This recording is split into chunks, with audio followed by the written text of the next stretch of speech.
Hey, what's up, guys? You're listening to the It Takes a Village podcast. I'm Ashley, your host. This is where the struggles are real, the callings are heavy, the kids are sticky. We come together because it takes a village, and this is your tribe.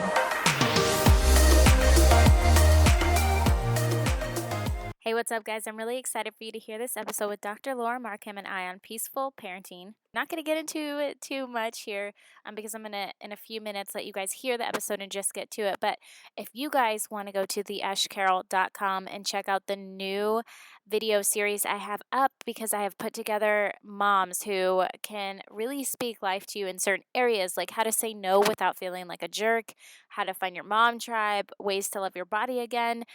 Those videos are short videos put together by these women who can breathe life into you. And so if you go to the Ash Carroll and go to Mom It Forward on the tag, you can find that there. Hey, everybody. I'm so excited that you're listening in today. Today, I have an awesome guest, and I'm really excited for her to share all her insight, her wisdom, and her knowledge with us.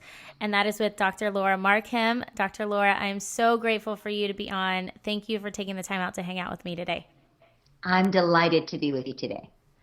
Before we get started, I wanted to let you give everybody a kind of mini bio about who you are, what life kind of looks like right now, if you have any children, and then give us some insight on your professional background as well. Okay. I have two children. I have a daughter who just graduated from college. She's 22, almost 23. And I have a son who is 4 years older, and has been out of school for a few years and is about to start law school. So, yes, I have two kids. And the great thing about that is that I can see the results of this kind of parenting in young adults. So I remember when my kids were little and I couldn't find the resources that I wanted to parent this way. And I was sort of inventing them as I went, or stitching them together piecemeal from, one resource or another.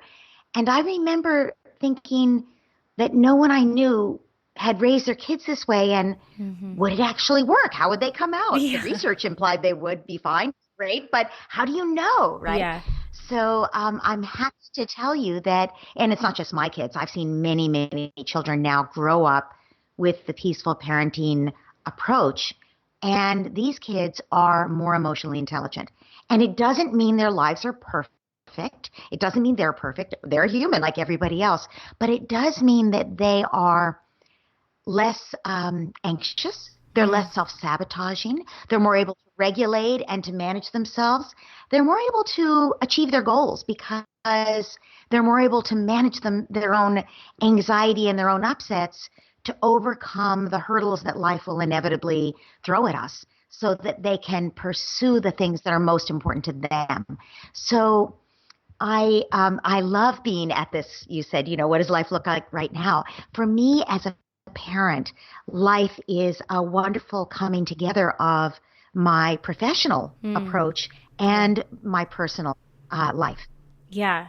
And that's great, because I know a lot of us, can just get overwhelmed in all the books and all the advice, and then we're torn against what our gut instinct is. And, I think we also have this misconception about what peaceful parenting is, and we often think of it as this like dream, picture perfect dream, where everything is hunky-dory. So from your perspective, what exactly is, or what is your idea of peaceful parenting?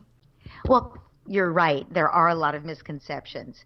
Peaceful parenting does not mean you're in a Zen state all the time. No one is. Yeah. I joke that the only person maybe would be Mother Teresa, and she didn't have children. Right. So, none of us are going to be in a Zen state all the time. Peaceful parenting means that we work through our own stuff so that we don't put it on our kids. That's what it means. And, there's a Hippocratic oath that medical physicians are required to take before they practice. And it boils down to, first, do no harm. They can't harm someone. And that is really what peaceful parenting is. We are given the sacred task of nurturing and protecting this new human being and trying to give them the conditions so that they can flourish and become their best self. And it's a heavy job. Yeah. And we have to first do no harm, right? That's our goal as a peaceful parent. It doesn't mean you'll be perfect. As I said, no one's perfect. It does mean that you commit to taking care of your own unfinished business so you don't put it on your child. And it means that you commit to noticing what's happening, to showing up as well as you can, as often as you can. I was going to say in each moment, but we can't do it in each moment, most of us. But to showing up and noticing what's happening so that if something seems to be getting a little off track, we can hear the tension in our voice, or we just raised our voice, or maybe we're just yelling at the top of our lungs to our children in the backseat of the car, just shut up and stop hitting each other or whatever. Everybody's been there. So no shame, no blame, certainly no beating yourself up. It doesn't help. But noticing when you're off track and committing to love yourself through it, forgive yourself, and try to make it better the next time. And that doesn't mean you, as I said, beat yourself up or berate yourself. It doesn't help. What does help is to give yourself support. So you look at it and you say, what can I do so that this will be different next time, whatever it is? So for instance, if you're in the car and you're yelling, there's all kinds of things you can do before you even get in the car in terms of calming yourself and in terms of setting up the situation with your children so that it's more likely to go better. For instance, if you get your kids laughing before you put them in the car, they're more likely to be in a good mood and not to have all this overflow tension that will start to surface as soon as they're buckled in and immobilized, which they then take out on their sibling, right? So there are many, many things you can do. And in fact, there's a whole section, because it's such a common situation for parents. There's a whole section on this particular problem in my Peaceful Parent, Happy Kids workbook, where I help people work through, well, what do you do before you get in the car? What do you do once it starts to calm yourself down? How do you change your own mind about what's happening, your perspective? Because that changes your emotions, and that changes how you show up in the moment, right? How do you change your body, the tension in your body? What do you actually say to your children, right? So peaceful parenting just means that you give yourself the support to be the parent you want to be, and you forgive yourself in advance, because you know what? You're going to mess up. That's life. That's human. It's okay. Use it as an opportunity to grow and try to do a little better next time. And then it's not wasted. You're learning from it. Yeah. And as you're saying all this, I'm thinking about how much mindfulness it takes to think of these things. Like, okay, before I get in the car, this is what I need to do to have a successful car ride, or this is how I need to get myself ready. And I think as I was thinking about that, I was like, oh my gosh, that can be kind of overwhelming. But then what's the alternative?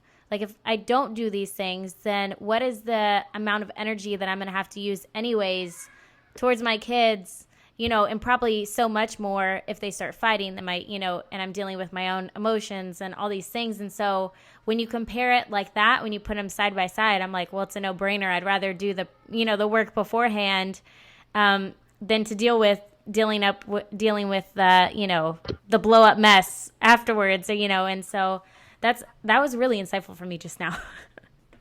Yes, and this is exactly what we do with our car when we're driving our car. We do preventive maintenance. We don't say, it's too much trouble to fill it up with gas. I'm not going to bother, right? Because we know we end up broken down on the side of the road with no fuel.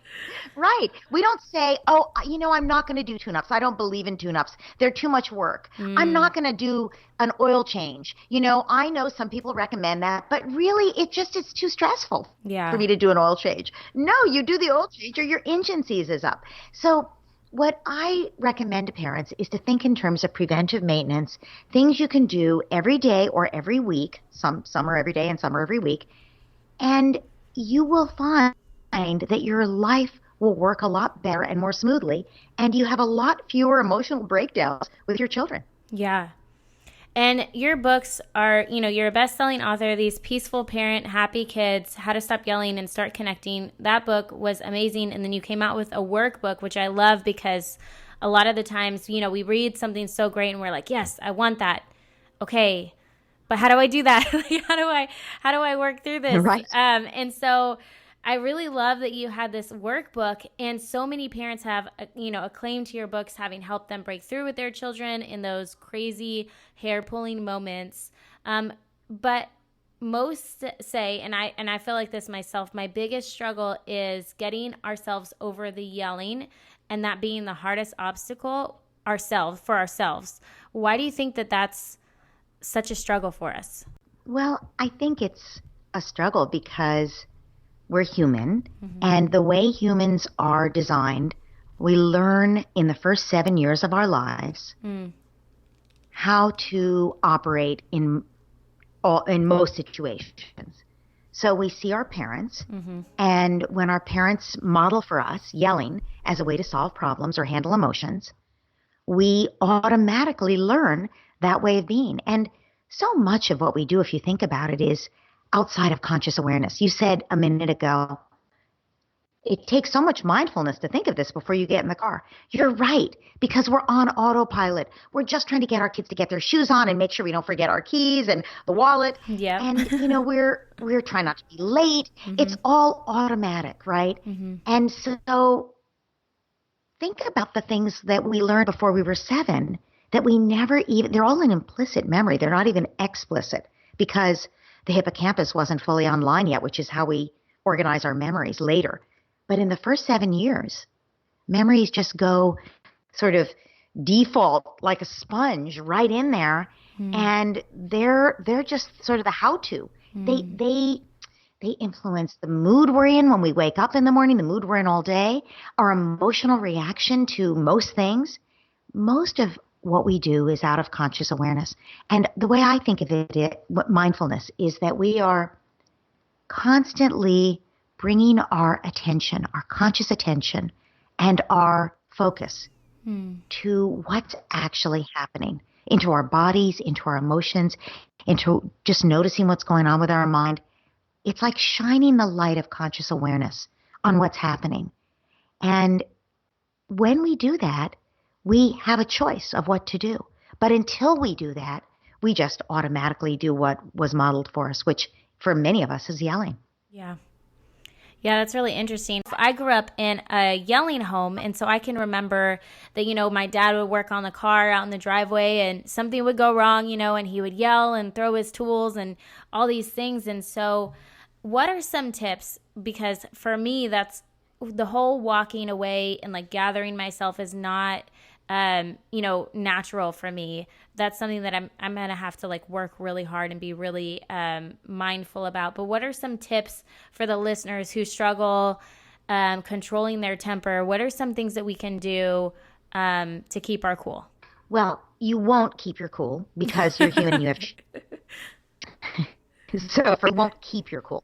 What you can do, luckily, what you can do is you can bring yourself back to center. So the first thing is to notice when you're off center. And that gives you already a head start, right? So you say, you're going to get upset. You're going to get upset. Everybody's going to get upset. So the first thing to do is to notice that you're getting off center, right? You're getting swept into a state of emergency. You might notice that there's something going on in your stomach, or your jaw is clenching, or your voice is rising, whatever. And at that point, I'm going to say, stop, drop, and breathe. Now, everything in you will tell you can't do that. I mean, you'll agree right now, listening to me, but, and so will everyone listening. They'll all say, oh, yeah, Rod, I can do that. And then this afternoon or tonight or tomorrow morning, in the moment, you're going to have something happen with your kids, and you're going to go, well, that doesn't apply to right now. Right now, I need to set this kid straight. Yeah. The way you can stop from taking action is to stop, just memorize, stop, drop, breathe. Stop, drop your agenda. You don't have to drop it forever. Your kid can't, be splashing all that water out of the tub onto the floor forever, right? But just stop for that minute. If it's your 8-year-old teasing his sister, just stop and then drop your agenda for that minute and breathe. Take a deep breath. And the reason for this is that it shifts your body. Your body was about to go into fight, flight, or freeze. And taking a deep breath stops that process. So At the moment that you're doing that, your body cannot breathe deeply. It isn't breathing deeply. It's mobilizing actually for a different kind of response, right? But if you take a deep breath, you're saying to your body, actually, it's not an emergency. We can stop here. We can take a deep breath. And your body goes, oh, misinterpreted that. No problem. Let's stop pumping out all those neurotransmitters that are getting us ready to strangle somebody, Yeah. Let's instead, we can actually calm down here for a minute. So that's why the deep breath. It's the pause button. It doesn't mean you're automatically going to be able to be super calm, but it does mean you have a choice of what to do in that moment. Do you get hijacked? Are you able to resist the hijacking? Take the deep breath, let it out. Now, you can intervene in a way that is more positive. And, parents say to me, but this is the hardest thing to do. I can't do this. I can't help myself. When he teases his sister, I have to. Or when the 3-year-old hits the baby, I have to intervene. I can't help it. So what I would say is, of course you have to intervene. You have to protect the baby or the 6-year-old from her 8-year-old brother's teasing. But here's the thing. If you're really telling me you can't help it, imagine how your child feels, your 3-year-old or your 8-year-old. They can't help it either, right? They are children. And if you can't help it, imagine how they feel. What are you modeling for them? So I would say start now to model something different for them so they have a choice of what to do.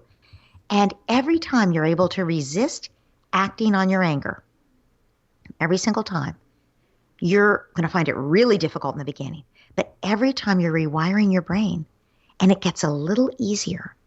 So every time you do it, you're going to find it's actually easier. So at this point, you can intervene in a more positive way. Now, you're not that positive, right? You're still angry at your 8-year-old for teasing the 6-year-old again, right?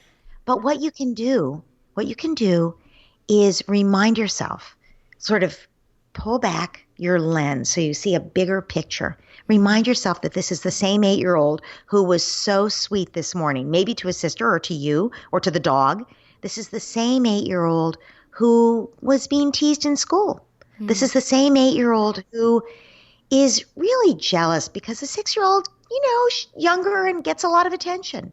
So if you can pull back the camera and see a bigger picture, instead of seeing the 8-year-old as an ogre, you see the 8-year-old as a flawed human being who's still learning how to channel those upset emotions into a positive way. Yeah. And also who has a hard time resisting power. There's not a person in the world who doesn't have a hard time resisting power. And hopefully we're ethical, and as adults we resist power and we don't misuse it. But, most children, many adults still will, and most children still will. So maybe the 8-year-old is just teasing the 6-year-old because they're misusing their power. And in any case, if you can go into that situation in a way that is not attacking the 8-year-old, you're much more likely to A, stop it, diffuse it, and B, keep it from happening again, which is, after all, your goal, right? Yeah. So being calm makes it so much more likely that you'll accomplish your goal as a parent. Jumping in and yelling just makes the 8-year-old feel like, well, imagine, how does the 8-year-old feel? She never understands. She always takes my sister's side, right? Yeah. I'll wait till I get my sister alone, right? It does not help to jump in and do that. So you're going to need to set a limit, but you can do it with compassion for the 8-year-old, and you can do it with, understanding, maybe even a sense of humor as you set the limits in your household. So you might say, whoa, whoa, whoa, I hear 2 kids having a hard time. Now, they don't think they're both having a hard time. They think the 6-year-old's having a hard time because she's being teased. But if you say that, it recognizes that there's something going on with the 8-year-old too. You're not just attacking the 8-year-old. And there is something going on. Because your 8-year-old wants to be a good person. They actually love their little sibling. They're aware of it by the time they're 8, even if they're mad at them a lot of the time. Yeah. So that's the first thing you say. And then you say, words like that could really hurt. In our house, the rule is no teasing. If you need your sister to do something, or if you need something from your sister, or if you want your sister to give you the XYZ, right? So now you're helping the 8-year-old solve the problem they're having with the 6-year-old. If you want this, you can tell your sister, say, Can I have that when you're done, please? Or when will you be done with that? Or would you move, please? Or whatever, Yeah. so that you're setting a limit, but you're also giving them a way to solve their problem. And that's the basic way that you set limits. You set the limit, but you redirect. You give the child a way to solve the problem. What can they do with those feelings or to solve whatever problem they're having? Notice that you can't do that calmly and with a sense of humor until you first calm yourself, even as you're moving toward the situation. So your question was, what can you do to calm yourself? Stop, drop, and breathe. That's your pause button. You can always use that. And then you can reframe the situation. And that will change the whole way you see it, and therefore the emotions with which you go into the situation. And then that will mean it changes what you're transmitting to your children in your tone of voice. Yeah. I feel like this goes hand in hand that I've heard you say before, to connect with our kids before we correct. But I would love for you to explain exactly what you mean by that and what that looks like. Well, that's a great quote. And it actually, I think, came originally from Jane Nelson, who coined the term positive discipline. And it just means kids will not be open to us giving them direction or correction before they feel some connection with us. So think about it. When do we have influence with another person? Well, we can use threats, right? We could use threats, but if we're not going to use threats, when will we have influence? Right, when we're most connected to them. Exactly. So who has an influence on you? It's somebody you respect, somebody you like, somebody you think has your best interests at heart, who you think you matter to. So your child, when they feel respected and they respect you, which means you can't be yelling at them all the time or they lose respect for you, right? So when kids feel respected and they respect us, when they feel like we have their best interests at heart. So in that example with the 8-year-old and the 6-year-old, we didn't just come in and start yelling at the 8-year-old because then he would have felt like she doesn't care about me. And then we have no influence. Instead, we said, here's how you can get what you want. But we started with, you guys are both having a hard time recognizing that there was something the 8-year-old wanted in the situation. And so we didn't just go in and start attacking. We were clear about the house rule, but we didn't just start attacking. And if your 8-year-old then says, yeah, but she always gets what she wants. Whatever. We can say, wow, sweetie, you feel like the 8-year-old, you feel like your sister always gets what she wants, and you always have to wait because you're the oldest. That must be so hard. It's hard to be a big brother, isn't it? You're acknowledging his perspective. That connection is what gives you the influence with him. So connecting with a child, if you want him to go take his bath and he's playing with his Legos, sitting down and looking at what he's doing and admiring it, and then saying, sweetie, it's time for your bath. And him saying, oh, no, Mom, I know I have to finish this. And you say, I know, it's so hard to stop playing and get ready for bed, isn't it? You're connecting. And that's going to give you the influence for him to want to do what you want, what you're asking. Yeah. These are really some really good tips. I'm going to practice them. I'm going to really practice them today. I'm already thinking out of ways that I can use these. Because I know as soon as we get off, there'll probably be something like within 10 minutes that will happen. Yes. But your kids. That's the thing. Parenting, it really is the ultimate do-over. Yes. Yeah. Go ahead. No, your kids are adults now. So I was curious, what is your biggest aha moment looking back at your parenting years? My biggest aha moment is that we think at the time that we're just trying to get them moved through the schedule. We're just trying to, if only he would just do what I'm telling him to do. If only she would just get her things on without dawdling in the morning and get ready for school.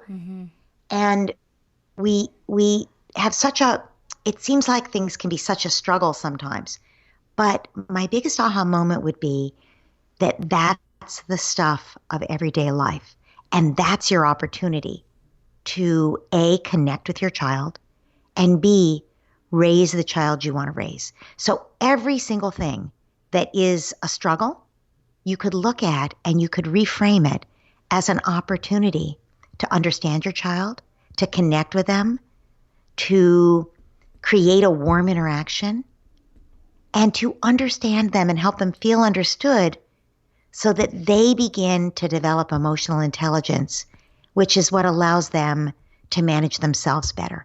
So instead of looking at it as, we'll do all those good things parents are always trying to do their best. And, they've got all these ideas. Oh, I'm going to do this activity on the weekend. When we have time, I'm going to make Play-Doh with them, or I'm going to take them to the museum, or I'm going to do, whatever. Yeah. Have a conversation with them about values. Actually, those things are fine and they're important, but you could look at all of the struggles that keep you busy. You're just trying to get them into bed. That's a moment to connect. That's a moment to understand. That's a moment to help them work through their own emotions and acknowledge their emotions. Yeah. And if you're having a hard time doing that, then it's great information for you to work on your own stuff.